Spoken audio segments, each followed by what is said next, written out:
Welcome to Dronacharya IAS YouTube channel. This is our daily newspaper video. आज है 4 नवंबर और हम आज के द हिंदू न्यूज़पेपर के मस्ट रीड न्यूज़ आर्टिकल्स को ब्रीफली डिस्कस करेंगे। In this video will talk about Delhi's air pollution, Bletchley declaration, Kaveri water dispute, India-Sri Lanka relations, and India is opening a new consulate in US. So these are some topics that we're going to discuss in this particular video. So let's begin with it. Delhi की अगर हम बात करें तो हर साल की तरह presently भी और आगे आने वाले विंटर मंथ्स में दिल्ली बहुत ही सिवियर एयर पोल्यूशन को फेस करता है। ये एक तरह का इनएविटेबल इन्वायरमेंटल मिजरी बन चुका है दिल्ली के लिए। एंड अगर हम एयर क्वालिटी की बात करें तो already air quality is very worse for Delhi. And कल फ्राइडे मॉर्निंग में एयर क्वालिटी इंडेक्स 471 के लेवल पर पहुंच गया था, which slipped Delhi's air quality into severe plus category. तो आज इस वीडियो में हम ब्रीफली ये समझने की कोशिश करेंगे that what are the reasons behind the air pollution in Delhi, especially during winters. हर साल ये विंटर्स के टाइम पे दिल्ली में इतना एयर पोल्यूशन सिवियर क्यों हो जाता है। तो जब हम रीजंस देखने जाते हैं तो सबसे प्रोमिनेंट रीज़न जो निकल के आता है that is stubble burning.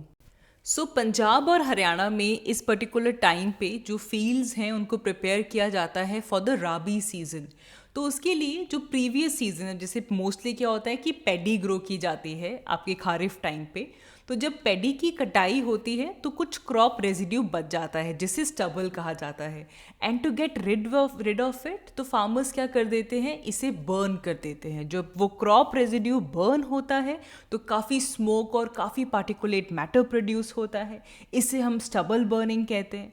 And अब ये हो तो पंजाब और हरियाणा में रहा है, लेकिन जो विंड्स हैं वो इस स्मोक को, इस पार्टिकुलेट मैटर को दिल्ली और नॉर्थ इंडिया के बाकी पार्ट्स में कैरी करना शुरू कर देती है। स्टबल बर्निंग दिल्ली पोल्यूशन में 25% कंट्रीब्यूट करता है। इस टाइम पे स्टबल बर्निंग की वजह से काफ़ी हार्मफुल गैसेस जैसे कि carbon monoxide, methane, volatile organic compounds, काफ़ी हार्मफुल गैसेस जो हैं वो रिलीज़ होती हैं।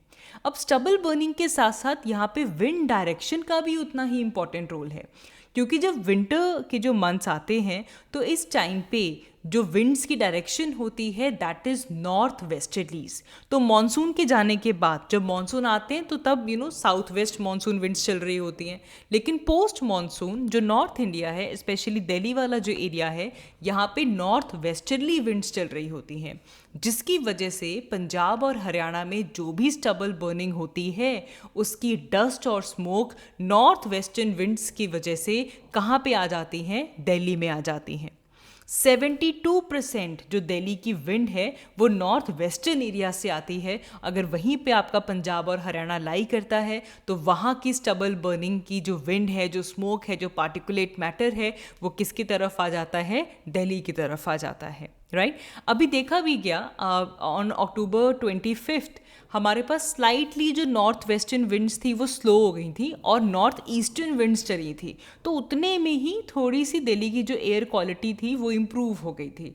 लेकिन प्रोमिनेंटली विंटर्स में यहाँ पे जो विंड डायरेक्शन रहती है that is north western. Right अब इसी के साथ क्या होता है कि अब नॉर्थ वेस्टर्न एरिया में राजस्थान भी आ जाता है, पाकिस्तान भी आ जाता है, अफ़गानिस्तान भी आ जाता है। तो यहाँ से डस्ट स्टॉर्म्स भी जो हैं, डस्ट पार्टिकल्स भी जो हैं वो भी किसकी तरफ आ रहे होते हैं, दिल्ली की तरफ आ रहे होते हैं। तो विंड की डायरेक्शन भी एक बहुत इंपॉर्टेंट रोल प्ले करती है। अपार्ट फ्रॉम दिस आप अपनी ज्योग्राफी में टेम्परेचर इन्वर्जन के फिनोमिना को बहुत डिटेल में समझते हैं। कि नॉर्मली क्या होता है कि अगर आप अर्थ की सरफेस से हाइट बढ़ाते हैं तो जो टेम्परेचर है वो डिक्रीज़ होता है, यानी कि जो वार्म लेयर होती है वो अर्थ की सरफेस के पास होती है और जो कूलर एयर होती है वो हाइट पे जाएंगी तो आपको कूल एयर मिलती रहेगी। अब टेम्परेचर इन्वर्जन के दौरान क्या होता है, विंटर्स में अर्थ की सरफेस का जो टेम्परेचर है वो बहुत जल्दी कूल डाउन हो जाता है, जिस वजह से हमारी अर्थ की सरफेस के पास जो एयर होती है वो भी बहुत कूलर हो जाती है। अब ऐसे केस में क्या है कि अब जब आप हाइट इंक्रीज करेंगे तो आपको एकदम से टेम्परेचर डिक्रीज नहीं मिलता है, स्लाइटली टेम्परेचर इंक्रीज मिलता है। इसी को टेम्परेचर इन्वर्जन बोलते हैं कि जब एयर टेम्परेचर ऑल्टीट्यूड के साथ इंक्रीज हो, इसे कहा जाता है टेम्परेचर इन्वर्जन। तो अब ऐसे केस में क्या हो जाता है कि जो कोल्ड एयर है आपकी बिल्कुल अर्थ की सरफेस के पास, उसमें सारे पोल्यूटेंट्स हैं, सब कुछ स्मोक है, पार्टिकुलेट मैटर है, उसमें ट्रैप हो जाता है। उसके ऊपर आ जाती है वार्म एयर। अब वो ट्रैप कैसे होता है? You know the concept of density, कि जो वार्म एयर होती है वो लाइटर होती है। लाइटर होने की वजह से वो राइज कर जाती है, जिसकी वजह से अगर कोई पोल्यूटेंट्स वगैरह उसमें होते हैं तो वो डिस्पर्स हो जाते हैं। लेकिन टेम्परेचर इन्वर्जन के केस में आपकी अर्थ की सरफेस के पास है कोल्ड एयर, जो कि डेंसर है। वो डेंसर एयर राइज नहीं करेगी, उसके ऊपर एक लिड लग चुकी है। जो पोल्यूटेंट्स हैं, जो स्मोक है, वो डिस्पर्स नहीं हो पाता, जिसकी वजह से चाहे वो स्टबल बर्निंग से आए हुए पोल्यूटेंट्स हों, व्हीकल्स के एमिशन से आए हुए पोल्यूटेंट्स हो, इंडस्ट्रियल एमिशंस हो, कुछ भी हो, वो लोअर एटमॉस्फेयर में ट्रैप्ड रह जाता है। तो ये भी विंटर्स के दौरान ही होता है, जिसकी वजह से थिक स्मोक की पूरी की पूरी लेयर छा जाती है, क्योंकि जो पोल्यूटेंट्स हैं वो डिस्पर्स ही नहीं हो पाते, राइट। एंड इसी टाइम पे हमारे पास विंटर्स में देखें, कि विंटर्स के दौरान जो रेनफॉल है वो कम होती है। सिमिलरली विंड की स्पीड भी कम होती है। तो विंटर्स में हमारे पास ड्राई और स्टिल एयर होती है। अगर तो देखो फास्ट एयर चलेगी, हाई स्पीड विंड्स होंगी, तो क्या होगा कि जो भी पोल्यूटेंट्स हैं वो इजीली डिस्पर्स ऑफ हो जाएंगे। लेकिन विंटर्स में जो स्पीड ऑफ विंड है वो कम हो जाती है, विंड जो है वो ड्राई हो जाती है, काफ़ी स्टिल एयर होती है। तो क्या होता है कि जो पोल्यूटेंट्स हैं वो उतनी इजीली वॉश ऑफ नहीं हो पाते, वो काफ़ी लंबे टाइम तक क्या रहते हैं, सस्पेंडेड रहते हैं। तो ये भी एक इम्पॉर्टेंट फैक्टर है। And one more thing that I would like to state over here, सिर्फ stubble burning is not the major contributor when it comes to Delhi's air pollution. Delhi का जो vehicular pollution है और जो industries की emission है वो भी harmful gases और particles को release करता है, जो कि pollution में contribute करता है। तो अगर 25% stubble burning contribute करता है तो 25% स्पेशली दिल्ली में जो particulate matter 2.5 लेवल्स जो आते हैं वो vehicular pollution से आते हैं, राइट। फिर हमने देख लिया कि डस्ट स्टॉर्म्स भी बहुत आ रहे हैं, क्योंकि नॉर्थ वेस्टर्न विंड्स चल रही हैं, राजस्थान, पाकिस्तान, अफगानिस्तान, यहाँ के डेजर्ट से भी जो मिट्टी है वो आ रही है। साथ ही में अब ये जो सीज़न है ये फेस्टिविटीज़ का सीज़न है, तो फायर क्रैकर्स जो है वो भी काफ़ी ज़्यादा बर्न किए जाते हैं। फायर क्रैकर्स भी बहुत स्मोक प्रोड्यूस करते हैं। तो दिवाली जैसे और बाकी ओकेजन्स के टाइम पे फायर क्रैकर्स भी स्मोक प्रोड्यूस कर रहे हैं। And then also domestic biomass burning.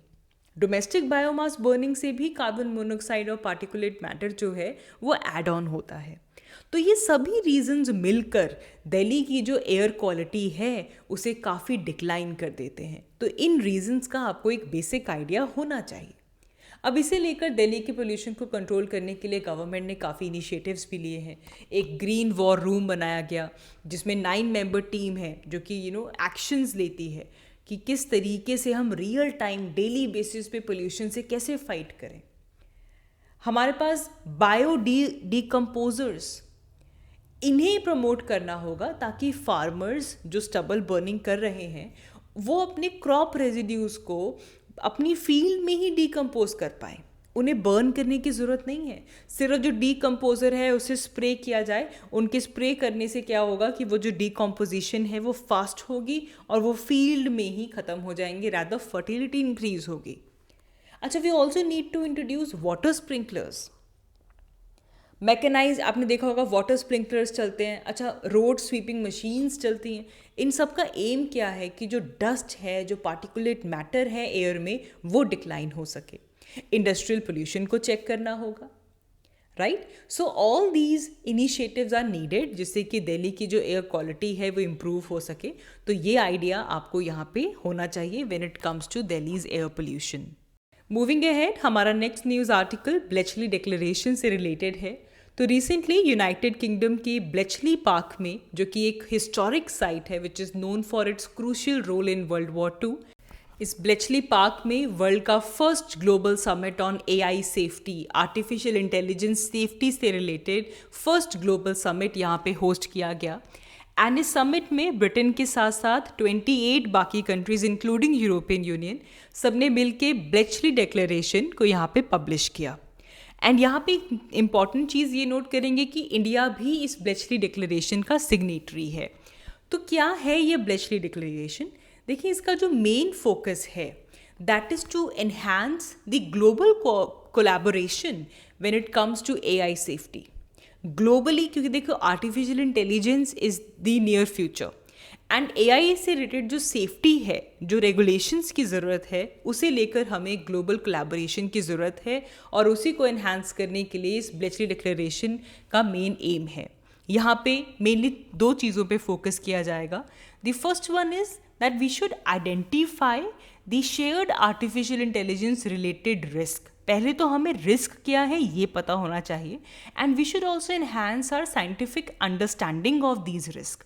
तो रिस्क पता हो और उनकी साइंटिफिक अंडरस्टैंडिंग हमें हो, ये हमारा पहला फोकस है। And the second focus is to create a cross country policies. Cross country policies की ज़रूरत पड़ेगी इन रिस्क को एड्रेस करने के लिए। तो यही ब्लेचली डिक्लेरेशन है। सबसे पहले एआई का जो पोटेंशियल है वो हमें पता हो। सी वी नो कि आर्टिफिशियल इंटेलिजेंस ह्यूमन की वेलबींग को एनहांस करेगा, वी नो दैट, बट इस पोटेंशियल के साथ साथ it comes with risk also, जिसे फ्रंटियर एआई कहते हैं, which is highly capable of foundation generative AI models, and इनसे जुड़े हुए रिस्क भी हमारे पास हैं। तो अगर आर्टिफिशियल इंटेलिजेंस का इंटेंशनल मिसयूज़ होता है या फिर एआई को अनइंटेंडेड कंट्रोल कोई कंट्रोल नहीं है, तो इससे और ज़्यादा कॉम्प्लेक्सिटीज़ जो हैं, मतलब कैपेबिलिटीज से ज़्यादा कॉम्प्लेक्सिटीज़ हम यहाँ पे देख सकते हैं। तो इस रिस्क को हमें समझना होगा and for that we need to emphasize international cooperation, ताकि एआई से जुड़े हुए रिस्क को अगर एड्रेस करना है, क्योंकि देखो ये ग्लोबल है, ये कोई एक कंट्री की प्रॉब्लम नहीं है, this is global, so therefore we need international cooperation. It will not just include state, it will include all the actors, companies, civil society, academia, everybody has to come and collaborate जिससे कि हम in risk को mitigate कर सकें। We need to create an agenda, an outline of agenda ki how to mitigate these risks. We need to build a scientific understanding. We need to develop a risk-based policy to mitigate the risk related to AI. तो ये Bletchley declaration है, हमारे prelims perspective से ये important हो जाता है, सो ये चीज़ आप याद रखेंगे। हमारा next news article Kaveri water dispute से रिलेटेड है। देखिए ये एक इम्पॉर्टेंट इंटरस्टेट वाटर डिस्प्यूट है। आप जब वाटर गवर्नेंस पढ़ते हैं तो आप बहुत डिटेल में कावेरी वाटर डिस्प्यूट को अपनी क्लासेस में डिस्कस करते हैं। यहाँ पे हम एक बहुत ही ब्रीफ डिस्कशन करेंगे। देखिए Kaveri water dispute mainly Karnataka और तमिलनाडु के बीच में चल रहा है एज ऑफ नाउ, बट अगर हम फुल पार्टीज़ देखें तो इसमें केरल और पुडुचेरी भी पार्टीज़ हैं, बट ज़्यादा बड़ी टसल यहाँ पे कर्नाटका और तमिलनाडु के बीच में है। टसल क्यों है? It's all about sharing the Kaveri reverse water, कि कितना वाटर एलोकेट किया जाए, यूजेज राइट्स किसके हैं। अच्छा, यहाँ पे कुछ हिस्टोरिकल एग्रीमेंट्स भी क्वेश्चन में आ जाते हैं, ट्रिब्यूनल्स हैं, कोर्ट्स की रूलिंग आती है, जो कि एक सिग्निफिकेंट रोल प्ले कर रहा है when it comes to Kaveri water dispute and its resolution. तो एक स्लाइड बैकग्राउंड को सबसे पहले समझते हैं। देखो ये कहानी की शुरुआत हो रही है 19th सेंचुरी में, जब मद्रास प्रेसिडेंसी और मैसूर के बीच में एक एग्रीमेंट होता है regarding water usage. 19th century when britishers were ruling India. तो उस एग्रीमेंट के अकॉर्डिंगली क्या हुआ कि जो अपर राइपेरियन स्टेट है, जहाँ पे रिवर पहले आ रही है, वो अपर राइपेरियन स्टेट अगर किसी भी तरह की रिवर पे कंस्ट्रक्शन करती है, मतलब कोई रिजर्वॉयर बनाती है, तो ऐसे केस में वो बनाने से पहले उनको लोअर राइपेरियन स्टेट का कंसेंट लेना होगा। ये उस एग्रीमेंट में क्लियरली मेंशन था। फिर रिसेंट टाइम्स में क्या हुआ, मॉडर्न फेज डिस्प्यूट का शुरू होता है 1974 में, जब कर्नाटका कावेरी का जो वाटर है उसे डाइवर्ट करना शुरू कर देती है without taking Tamil Nadu's consent, because Karnataka यहाँ पे अपर राइपेरियन स्टेट है और तमिलनाडु यहाँ पे लोअर राइपेरियन स्टेट है। तो according to the agreement Karnataka को तमिलनाडु से कंसेंट लेना चाहिए था, वो कंसेंट लिया नहीं गया, जिससे कि ये मॉडर्न फेज ऑफ डिस्प्यूट जो है वो ट्रिगर होता है। फिर 1990 में कावेरी वाटर डिस्प्यूट ट्रिब्यूनल ये एस्टैब्लिश किया जाता है, जिसका एम था कि भाई ये जो वाटर शेयरिंग कॉन्फ्लिक्ट है इसे एड्रेस किया जाए।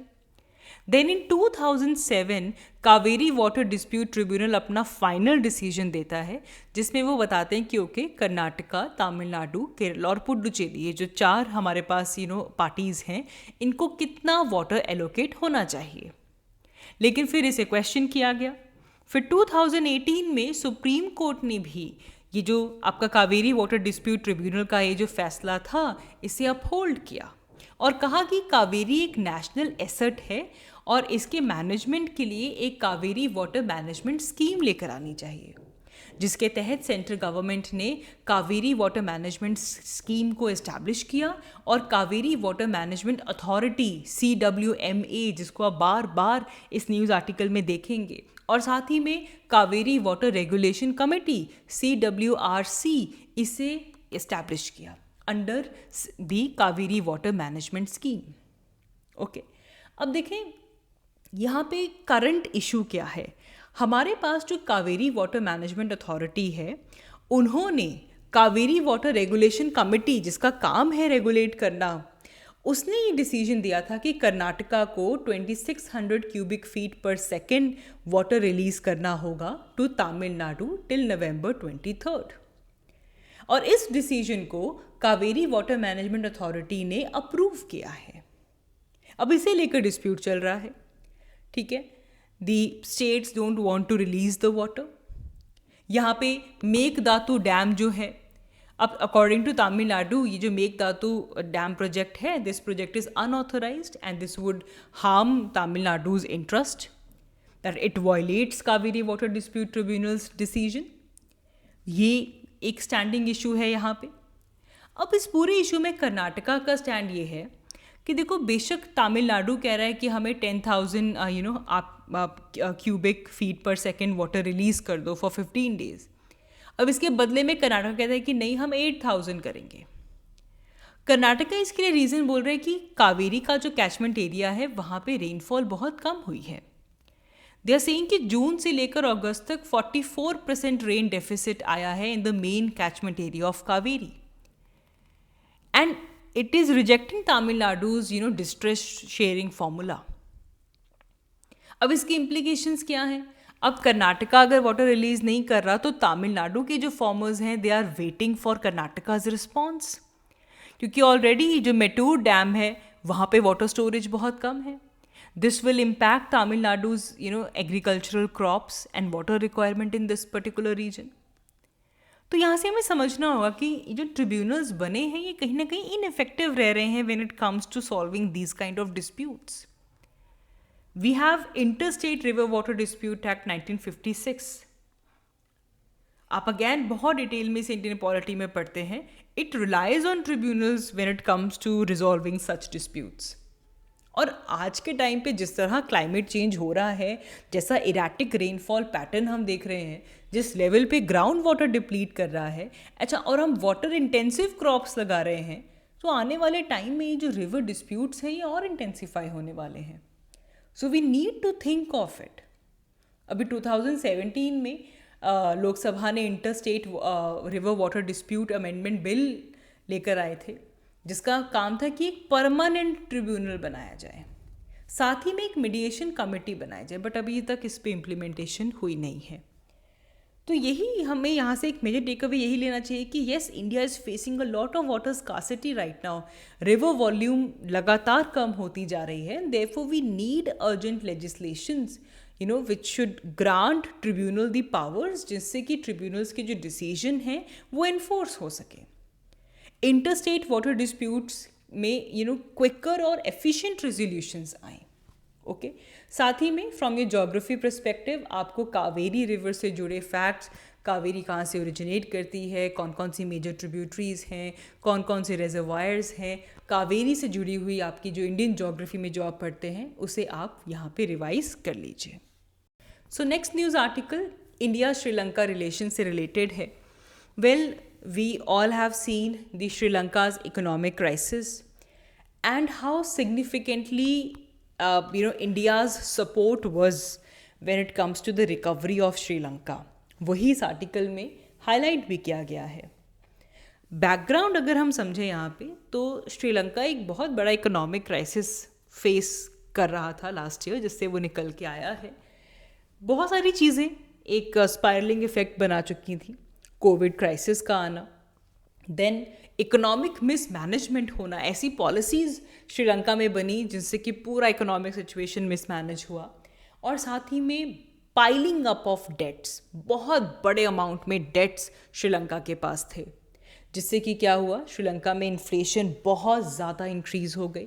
इन्फ्लेशन बढ़ने से एक्सपोर्ट्स और जीडीपी कोलैप्स हो गए, which led to the currency collapse of Sri Lanka, और श्रीलंका एक बहुत सीवियर इकोनॉमिक क्राइसिस में फंस चुका था। Then Sri Lanka awaited for IMF's bail out as well. IMF का बेल आउट मिलते ही इससे एक क्रेडिट वर्दीनेस आ जाती है, पूरे सिस्टम में कॉन्फिडेंस आ जाता है। बाकी एजेंसी जैसे कि वर्ल्ड बैंक, ADB, ये सब भी लाइनअप होने शुरू हो जाते हैं to give the funds. Debt sustainable बन जाता है and it gives access to the capital market, और धीरे धीरे जो इकोनॉमी है वो स्टेबलाइज हो जाती है। लेकिन यहाँ पे इंडिया ने अपने नेबर को बहुत सिग्निफिकेंटली सपोर्ट किया, अनकंडीशनली सपोर्ट किया। अगर हम कंबाइन करें तो कुछ $4 बिलियन की सपोर्ट नेटवर्थ जो है वो इंडिया ने श्रीलंका को दी in this time, which included the shipment of grains, fuel, essentials, medicines, credit lines issue किए गए। अच्छा, जो डेट दे रखा है श्रीलंका को, उसकी रीपेमेंट में रिलीफ दिया गया। India supported Sri Lanka at IMF so that they can work on a bailout package. India supported Sri Lanka at various platforms like G20 and BIMSTEC.